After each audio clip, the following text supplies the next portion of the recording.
This is one of the only ways to get to Fort Smith. Back seat, you have safety cards, sick bags. A small prop plane taking just a handful of passengers to Mark Carney's hometown.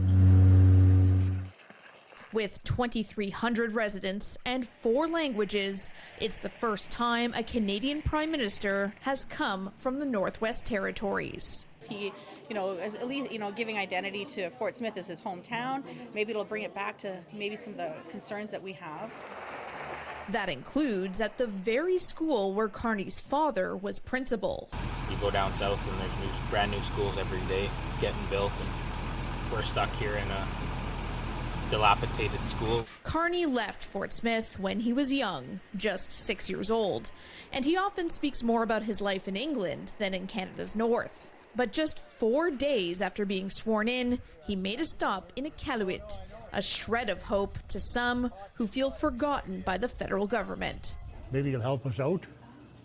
We don't have very many expectations. It doesn't matter where he's from. It just matters that the government of Canada has to learn that the Northwest Territories is a place. About 800 kilometers south of Fort Smith is Carney's other childhood home, Edmonton. It doesn't matter who's elected. They're going to do what they want. This is Carney's high school, where he attended before heading to Harvard. While Alberta is a sea of blue, Edmonton is represented by the Conservatives, Liberals, and NDP. A pivotal area for Carney to show he can represent all provinces. I just trust Mark Carney more, to be honest. 3 hours south in Calgary, attitudes are much different. I've been a Conservative all my life. I vote Conservative regardless of who the Prime Minister is running. Calgary and Alberta are in some ways the heart of the Conservative Party of Canada. At Poilievre's old high school, he left an impression on former classmates. He was very smart. That's all I remember. Quiet, but smart. Poilievre has been involved in politics since university and won an essay contest based on what he would do as Prime Minister. It argued for a 2-term limit for members of Parliament.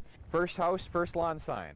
Despite that, Poilievre won his seat in an Ontario riding at 25 years old and has served as an MP for over 2 decades. We need someone who's going to be putting Canada first and a strong leader and bringing prices and affordability to young people like myself. Conservative support here is so high, there are few campaign posters. But even in these parts, there is some pushback. I really hope he does not win. I don't think he's a good leader. Super negative. Sometimes I vote NDP just because we need some, variety in the political landscape. Despite his western roots, Poilievre represents the riding of Carleton in Ottawa. Carney's riding is right next to it in Nepean. Both leaders running far from where they came from, but banking on hometown support. Kelly Gregg, CTV News.